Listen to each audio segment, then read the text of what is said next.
बरसाना में ब्रजदास नाम के एक संत रहते थे। उनकी सिर्फ एक बेटी थी जिसका नाम रतिया था।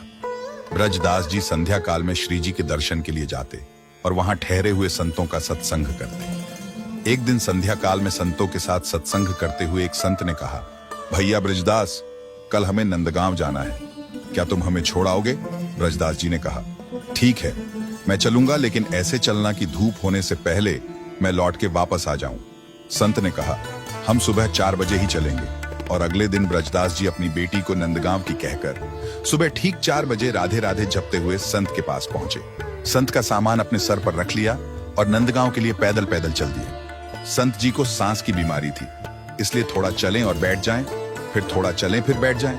इसलिए जो लौटने का समय था वह पूरा नंदगांव में पहुंचने में ही लग गया। वह सुबह 11 बजे नंदगांव पहुंचे।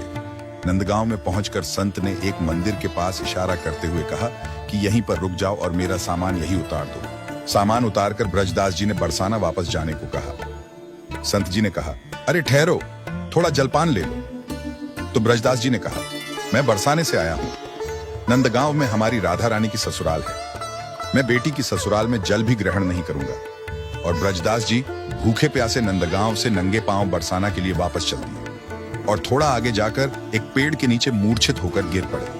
इतने में भगवान श्री कृष्ण प्रकट हो गए और ब्रजदास जी को जगाने लगे, लेकिन काफी प्रयास के बाद भी ब्रजदास जी नहीं जगे। ठाकुर जी के दोनों नेत्र भर आए।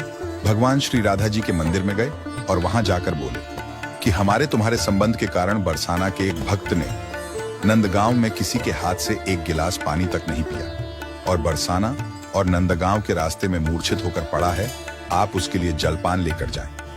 प्रभु बोले, आप राधा रानी बन के मत जाना, आप उनकी बेटी के रूप में जाना। राधा जी ने ब्रजदास की बेटी रतिया का रूप रखा और ब्रजदास के पास पहुंच गई। राधा जी कहने लगी, पिताजी, पिताजी। राधा रानी की मधुर बोली सुनकर ब्रजदास की मूर्छा दूर हुई। ब्रजदास जी ने राधा जी को रतिया के रूप में देखा और बोले, बेटी, तुम मेरी कितनी चिंता करती हो, तुम नहीं आती तो आज मेरे प्राण नहीं बचते।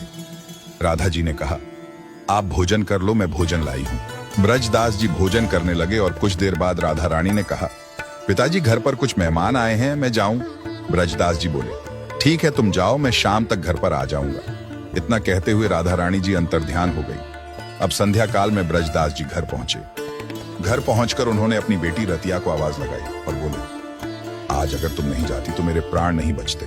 रतिया ने कहा, मैं कहीं नहीं गई पिताजी, मैं घर पर ही थी।